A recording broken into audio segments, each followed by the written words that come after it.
Resumen del Evangelio de Tomás. En el año 1945, en las áridas tierras cercanas a Nag Hammadi, en Egipto, unos campesinos realizaron un hallazgo que cambiaría profundamente el estudio del cristianismo primitivo. Mientras cavaban en busca de fertilizante natural, encontraron una vasija de barro sellada. Dentro se ocultaban antiguos códices escritos en copto, una lengua derivada del egipcio antiguo. Aquellos textos, que con el tiempo serían conocidos como la Biblioteca de Nag Hammadi, contenían una serie de escritos de carácter gnóstico que habían permanecido ocultos durante siglos. Entre ellos destacaba una obra singular, el Evangelio de Tomás. A diferencia de los evangelios canónicos, como los de Mateo, Marcos, Lucas y Juan, este texto no presenta una narración de la vida de Jesús. No hay relatos de milagros, ni de la crucifixión, ni de la resurrección. En su lugar, el Evangelio de Tomás consiste en una colección de 114 dichos atribuidos a Jesús, muchos de los cuales poseen un carácter enigmático, simbólico y profundamente introspectivo. El encabezado del texto indica: estas son las palabras secretas que el Jesús viviente dijo, y que Dídimo Judas Tomás escribió. Esta afirmación sitúa al apóstol Tomás como receptor de enseñanzas ocultas, lo cual encaja con las corrientes gnósticas, que enfatizaban el conocimiento interior, la gnosis, como vía de salvación. En este contexto, el mensaje de Jesús no se presenta como una doctrina pública, sino como una revelación reservada para quienes buscan comprender la verdad más allá de las apariencias. Para la Iglesia Católica, el descubrimiento de este Evangelio no implicó una modificación de su doctrina oficial. Desde los primeros siglos del cristianismo, textos como el Evangelio de Tomás ya habían sido considerados apócrifos y excluidos del canon bíblico. Padres de la Iglesia como Ireneo de León y Orígenes habían advertido sobre la proliferación de escritos que atribuían enseñanzas distintas a las aceptadas por la tradición apostólica. El contenido del Evangelio de Tomás presenta una visión del reino de Dios que se encuentra dentro del ser humano, más que como una realidad futura o trascendente. Este enfoque difiere del mensaje central de los evangelios canónicos, donde el reino es tanto presente como venidero, y donde la figura de Cristo se vincula a la redención mediante su muerte y resurrección. El hallazgo de Nag Hammadi permitió a los estudiosos comprender mejor la diversidad de creencias en los primeros siglos del cristianismo. Reveló que existían múltiples interpretaciones sobre la naturaleza de Jesús, la salvación y el papel del conocimiento espiritual. Aunque el Evangelio de Tomás no es reconocido como escritura sagrada por la Iglesia Católica, su valor histórico y filosófico resulta incuestionable. Este texto invita a una reflexión distinta, no se centra en la fe como adhesión a una doctrina, sino en el descubrimiento interior. Su lectura plantea preguntas sobre la identidad humana, la verdad y la relación con lo divino.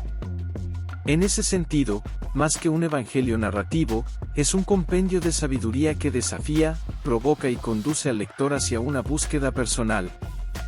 El Evangelio de Tomás inicia con una declaración que establece el tono de toda la obra: no se trata de enseñanzas comunes, sino de palabras secretas.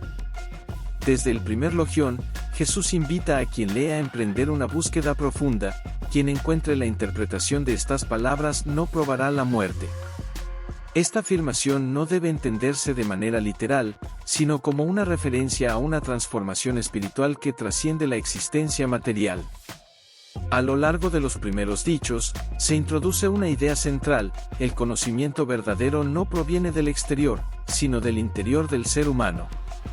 Jesús afirma que el reino no está en el cielo ni en el mar, sino dentro de cada persona. Esta enseñanza rompe con la noción tradicional de un reino distante o exclusivamente celestial, proponiendo en su lugar una realidad accesible a través de la introspección. El discípulo es llamado a convertirse en un buscador. No basta con escuchar, que es necesario interpretar, cuestionar y comprender.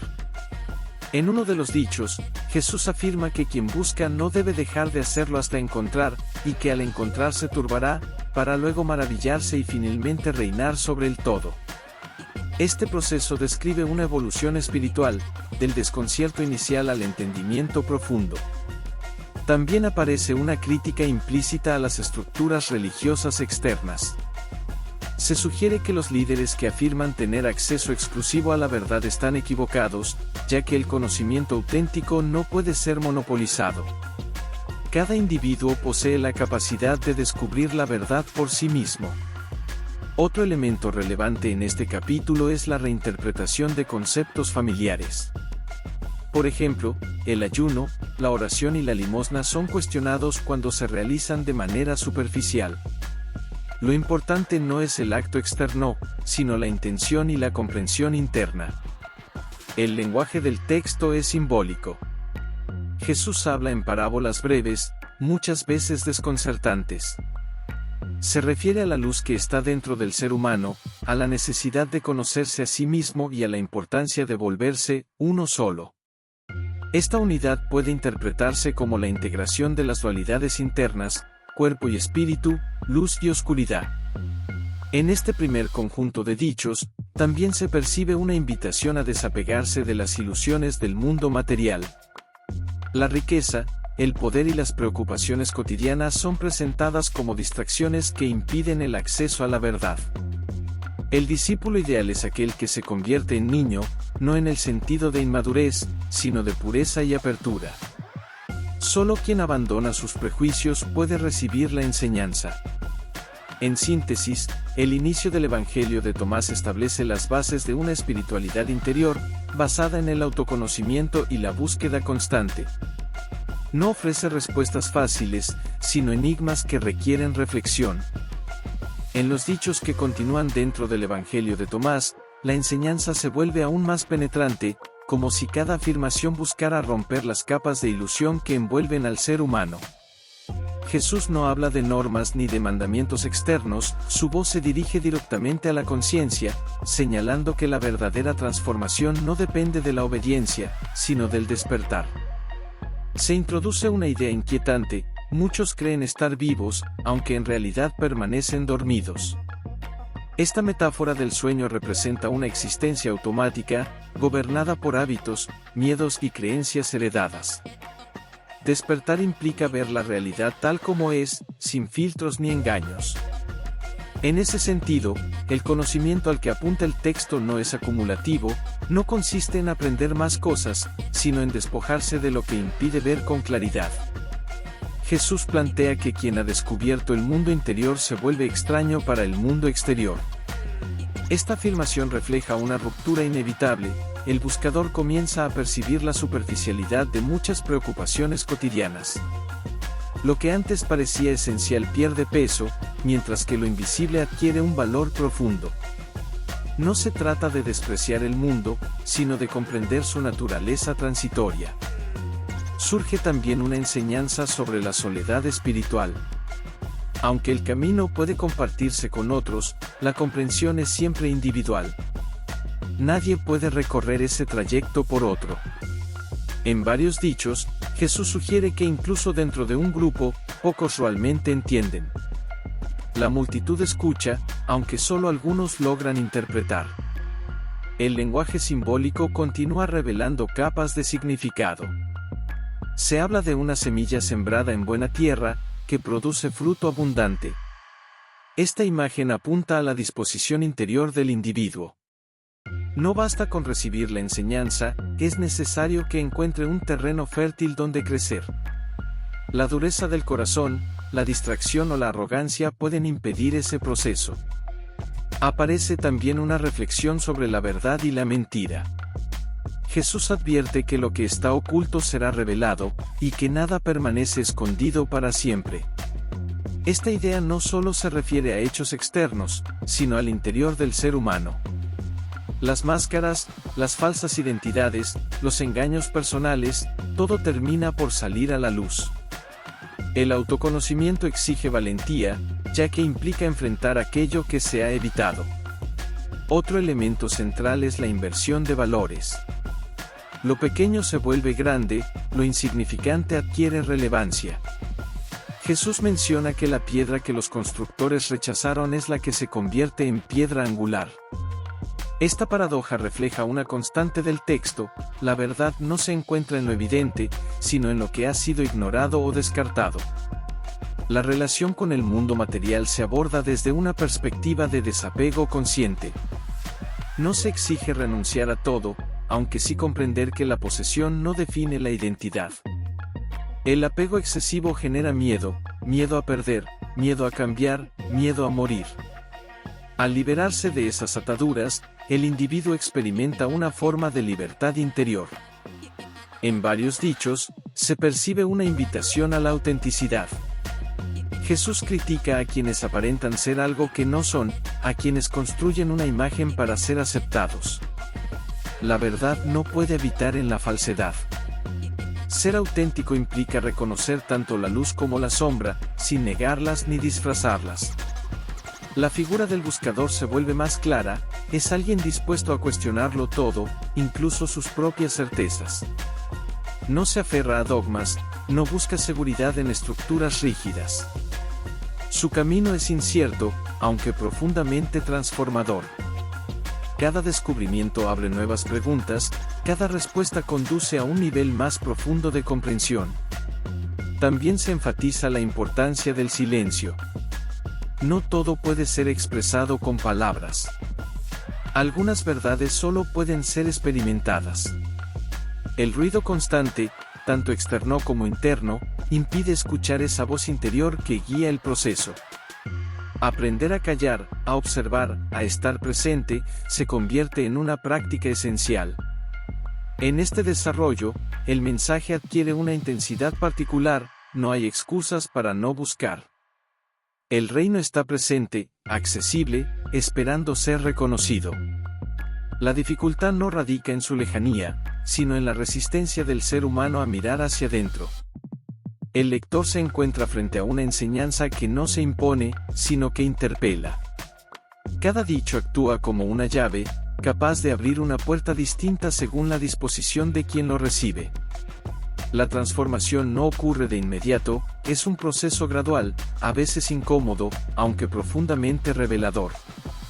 La invitación permanece abierta: quien tenga oídos para escuchar, que escuche. No como un acto pasivo, sino como una apertura total del ser. Escuchar, en este contexto, significa comprender, integrar y, finalmente, convertirse en aquello que se ha descubierto. A medida que avanzan los dichos del Evangelio de Tomás, el tono se vuelve más exigente, como si la enseñanza estuviera dirigida a quienes ya han iniciado el camino interior y están preparados para enfrentar verdades más profundas. La figura de Jesús aparece menos como un maestro externo y más como un guía que señala hacia una realidad que cada individuo debe descubrir por sí mismo. En estos logias se intensifica la idea de la renuncia interior.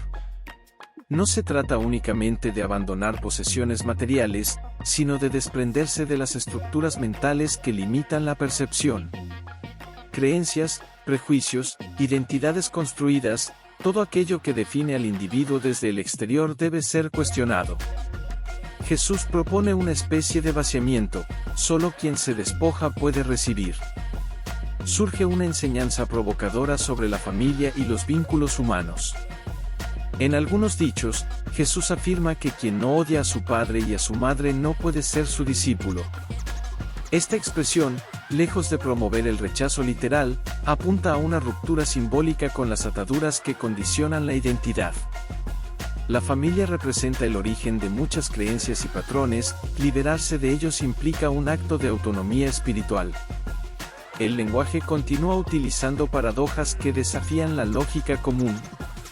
Se habla de perder para ganar, de morir para vivir. Estas afirmaciones sugieren que la transformación requiere un proceso de disolución del ego. El yo, construido, con sus apegos y temores, debe desaparecer para que emerja una conciencia más amplia. También se introduce una reflexión sobre la autenticidad del discípulo. Jesús advierte que muchos se acercan con intenciones superficiales, buscando respuestas rápidas o beneficios personales. No obstante, el camino que propone exige compromiso total.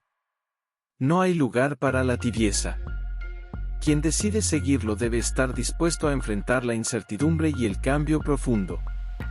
En varios dichos, se menciona la importancia de la vigilancia interior. Estar despierto no es un estado permanente que se alcanza de una vez, sino una práctica constante. La mente tiende a distraerse, a regresar a viejos patrones.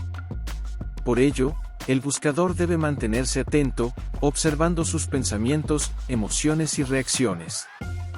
La relación con el mundo se redefine nuevamente. Jesús no propone una huida absoluta, aunque sí una transformación en la manera de interactuar con la realidad. El discípulo vive en el mundo, aunque no se identifica con él. Esta distinción permite actuar sin quedar atrapado en las circunstancias externas. Se presenta también una enseñanza sobre el valor de lo oculto. Lo que es pequeño, lo que pasa desapercibido, contiene una profundidad que el mundo suele ignorar. Jesús compara el reino con una semilla diminuta que, al crecer, se convierte en un gran árbol. Esta imagen refuerza la idea de que la transformación comienza de manera casi imperceptible, aunque sus efectos pueden ser vastos. Otro elemento relevante es la crítica a la acumulación de conocimiento superficial. No basta con conocer muchas palabras o repetir enseñanzas. La sabiduría verdadera se manifiesta en la comprensión vivida. Jesús distingue entre quienes hablan y quienes realmente saben. Esta diferencia marca la autenticidad del camino espiritual. El tema de la luz interior vuelve a aparecer con mayor fuerza. Se afirma que quien ha encontrado la luz no puede ocultarla. Esta luz no es algo que se adquiere, sino algo que se revela. Siempre ha estado presente, aunque cubierta por capas de ignorancia. El proceso consiste en retirar esas capas. Aparece también una advertencia sobre el peligro de la autosatisfacción. Creer que ya se ha alcanzado la verdad puede convertirse en un obstáculo. El camino es dinámico, siempre en movimiento. Cada descubrimiento abre nuevas dimensiones. La humildad se vuelve esencial para continuar avanzando. En estos dichos, la figura del discípulo se perfila como alguien radicalmente transformado. No se guía por las normas sociales ni por las expectativas externas. Su referencia es interna. Esta autonomía puede generar incomprensión o rechazo por parte de otros, aunque forma parte del proceso. El mensaje adquiere una intensidad que puede resultar incómoda. No ofrece consuelo fácil ni promesas inmediatas. En su lugar, plantea un desafío: abandonar todo lo falso para descubrir lo verdadero. Este proceso puede implicar dolor, ya que confronta aspectos profundos del ser. A pesar de la exigencia, también hay una promesa implícita. Quien persevera en la búsqueda encuentra una forma de libertad que no depende de las circunstancias externas. Esta libertad no es absoluta en el sentido material, sino interior, una claridad que permite ver la realidad sin distorsiones. El conjunto de estos dichos invita a una transformación integral. No se trata de cambiar comportamientos superficiales, sino de alterar la manera en que se percibe y se experimenta la existencia. El lector es llevado a cuestionar todo aquello que daba por sentado, abriendo la puerta a una comprensión más profunda. En la continuidad de los dichos del Evangelio de Tomás, la enseñanza alcanza un nivel de profundidad que confronta directamente la percepción de la realidad y la relación del ser humano con el tiempo, la muerte y la trascendencia.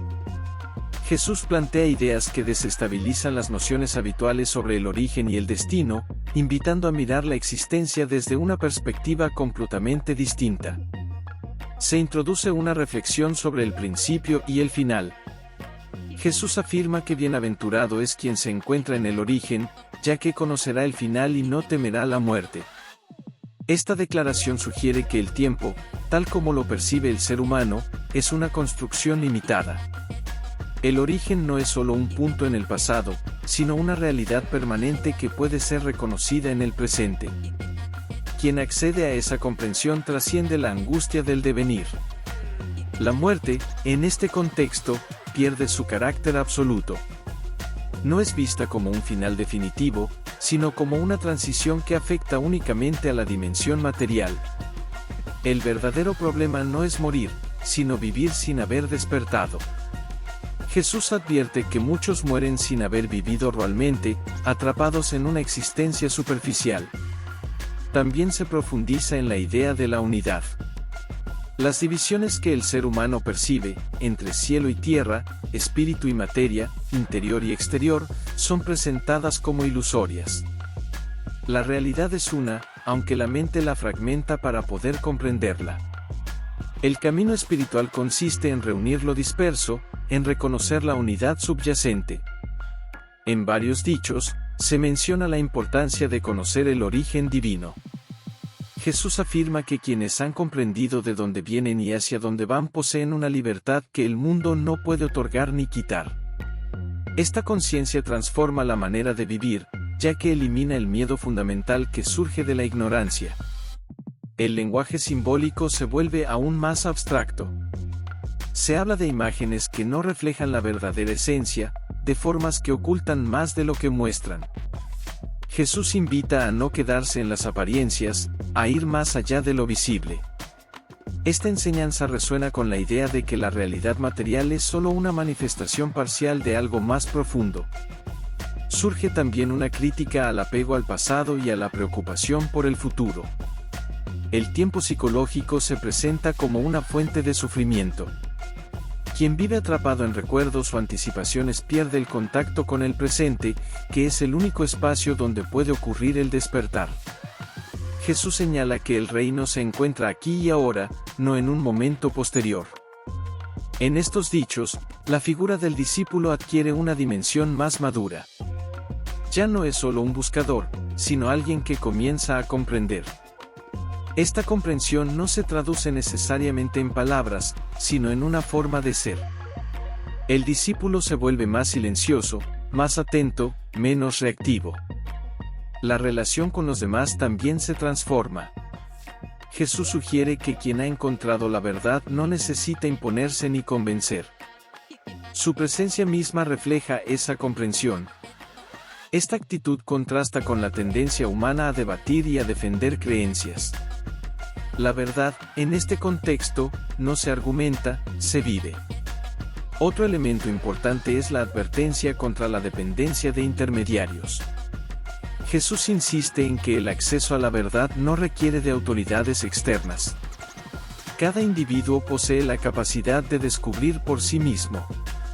Esta enseñanza desafía las estructuras jerárquicas que pretenden monopolizar el conocimiento espiritual. La luz interior continúa siendo una metáfora central. Se afirma que cuando esta luz es reconocida, ilumina todo lo que la rodea. No se trata de una iluminación selectiva, sino total. La oscuridad no desaparece como entidad independiente, sino que se disuelve al ser comprendida. En estos dichos también se percibe una invitación a la valentía. El camino interior no es cómodo. Implica enfrentar la incertidumbre, abandonar seguridades y aceptar que muchas de las creencias sostenidas pueden ser ilusorias. Esta confrontación puede generar resistencia, aunque es necesaria para avanzar. La enseñanza se vuelve más directa en su llamado a la transformación. No basta con entender intelectualmente que es necesario integrar. La comprensión que no se vive se convierte en un obstáculo, ya que crea la ilusión de haber alcanzado algo que en realidad no se ha experimentado. A medida que se profundiza en estos logia, el mensaje adquiere una claridad contundente. La verdad no está oculta por complejidad, sino por la incapacidad de ver con simplicidad. El ser humano busca respuestas elaboradas, aunque la realidad esencial es directa. El lector es llevado a un punto de inflexión. Ya no se trata solo de reflexionar, sino de decidir si está dispuesto a emprender un cambio real. La enseñanza no obliga, aunque tampoco se suaviza. Permanece firme, como una invitación constante a despertar. En los dichos finales del Evangelio de Tomás, la enseñanza alcanza su punto más directo y, al mismo tiempo, más enigmático. Aquí no hay concesiones ni explicaciones extensas, cada palabra parece condensar una verdad que solo puede ser comprendida a través de la experiencia interior. Jesús ya no habla únicamente al buscador, sino a quien ha recorrido una parte del camino y está preparado para enfrentar la síntesis de todo lo anterior. se reafirma con fuerza la idea de que el reino no es una promesa futura, sino una realidad presente. Jesús declara que quien ha llegado a conocerse a sí mismo ha encontrado ese reino. Esta afirmación resume gran parte del mensaje. La búsqueda exterior resulta innecesaria cuando se comprende que lo esencial siempre ha estado dentro. La dificultad radica en reconocerlo, no en alcanzarlo. En estos dichos se percibe una especie de cierre circular. Lo que al inicio se planteaba como una invitación a buscar, ahora se revela como un descubrimiento de lo que siempre ha sido. El principio y el final se unen. El buscador se da cuenta de que aquello que perseguía no estaba separado de él. Aparece una enseñanza que ha generado múltiples interpretaciones, la transformación de lo femenino y lo masculino en una sola realidad. Jesús menciona que cuando lo femenino se vuelva masculino, entonces se entrará en el reino. Esta expresión no debe entenderse en términos literales, sino simbólicos. Representa la integración de polaridades, la superación de la dualidad que fragmenta la experiencia humana. El lenguaje continúa utilizando paradojas para señalar lo inefable. Se habla de hacerse uno, de trascender las divisiones, de abandonar las identificaciones. La identidad individual, tal como se construye socialmente, es vista como una limitación. La verdadera identidad no puede definirse con palabras, ya que trasciende cualquier concepto. También se introduce una advertencia sobre la superficialidad del conocimiento. Jesús señala que quienes solo repiten palabras sin comprenderlas se engañan a sí mismos. La sabiduría no puede ser transmitida como información, requiere una transformación del ser. Este énfasis en la experiencia directa distingue claramente este texto de enseñanzas más doctrinales. La relación con el mundo material se presenta con mayor claridad. No se trata de rechazarlo, sino de verlo como es, transitorio, cambiante, incapaz de proporcionar una satisfacción duradera. Quien comprende esto deja de aferrarse, lo cual genera una libertad que no depende de las circunstancias externas. En varios dichos finales, se percibe una invitación a la autenticidad total. No hay espacio para máscaras ni para aparentar. El discípulo que ha avanzado en el camino reconoce la importancia de ser verdadero consigo mismo. Esta autenticidad no busca aprobación externa, ya que surge de una comprensión interna. El silencio adquiere un papel fundamental. A medida que la comprensión se profundiza, las palabras se vuelven insuficientes. Jesús no ofrece explicaciones detalladas porque sabe que la verdad no puede ser contenida en el lenguaje. El silencio no es ausencia, sino plenitud. Es en ese espacio donde puede surgir la comprensión más profunda. También se percibe una sensación de urgencia serena. No se trata de apresurarse, sino de reconocer que la oportunidad de despertar está siempre presente. Cada instante ofrece la posibilidad de ver con claridad. La postergación es una forma de evasión. El texto culmina con una enseñanza que resume su esencia. Quien ha encontrado el significado de estas palabras se convierte en alguien libre de la muerte. Esta libertad no implica inmortalidad física, sino una comprensión que trasciende el miedo fundamental. La muerte deja de ser una amenaza cuando se comprende la naturaleza de la existencia. En este cierre, el lector se enfrenta a una invitación definitiva. No se le pide creer, sino experimentar. No se le exige seguir una doctrina, sino observarse a sí mismo. La responsabilidad recae completamente en el individuo. El conjunto de los dichos finales deja una impresión duradera. No ofrece respuestas cerradas, sino puertas abiertas. Cada frase puede ser interpretada de múltiples maneras, dependiendo del nivel de comprensión de quien la recibe. Esta característica convierte al texto en una obra viva, capaz de revelar nuevos significados con cada lectura. La enseñanza permanece como un eco, el reino está dentro, la verdad no está oculta, el ser humano posee la capacidad de despertar. Todo lo demás depende de la disposición a mirar más allá de lo evidente. Suscríbete a mi canal para subir más contenido. Gracias.